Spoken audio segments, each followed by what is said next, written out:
लचक कमरिया तिरछी नजरिया,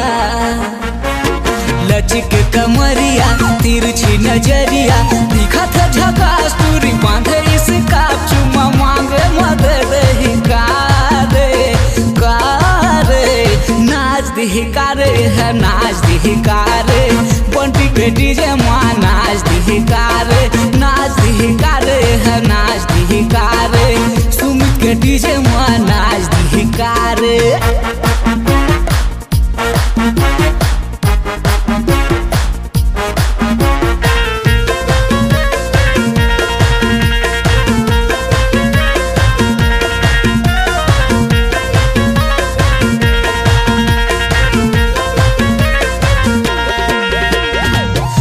नहे कजरारी तोरे होठवे तोर लाल रे, अनबनी के कपड़ा पहिरे सब लकर तहलाल रे, अनबनी के कपड़ा पहिरे सब लकर तहलाल रे, लचक कमरिया तिरछी नजरिया,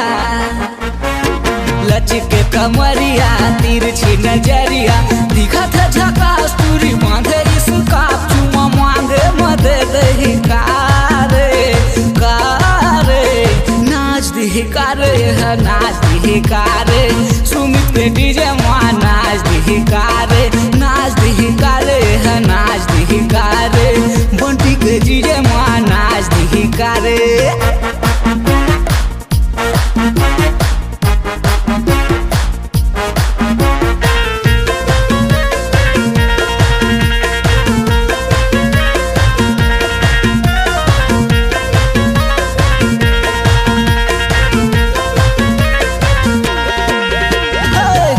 चाहे तोर काया गोरी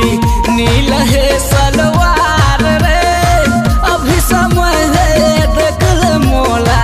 कर ले मोला कहाँ प्यार रे, अभी समय है देख ले मोला कर ले मोला कहाँ प्यार रे,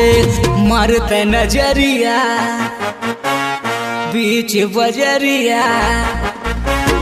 मरत नजरिया बीच बजरिया, दिखत झकास तुरी बांधे इसका चुमा मांगे मदद ही कारे कारे, नाच दी कारे है नाच दी कारे, बंटी के डीजे माँ नाच दी कारे, नाच दी कारे है नाच दी कारे, लकी के संग माँ नाच दी कारे, नाच दी कारे है नाच दी कारे, उड़ता के गली माँ नाच दी कारे, नाच दी कारे है नाच दी कारे, लकी के संग माँ नाच दी कारे, नाच दी कारे है नाच दी कारे, उड़ता के गली माँ नाच दी कारे। आपकी आवाज ही आपकी पहचान है। यदि आप अपनी आवाज को एक नया आयाम देना चाहते हैं तो चले आइए मल्टी ट्रैक डिजिटल रिकॉर्डिंग के लिए AVM audio video studio Khamtarai Raipur, mobile number 9301523929 और 7869646201। यदि आप नए एवं पुराने गीत सुनना चाहते हैं तो avmgana.com में जाकर गाना फ्री डाउनलोड करें और YouTube चैनल में AVM गाना और KK कैसेट्स को सब्सक्राइब करें।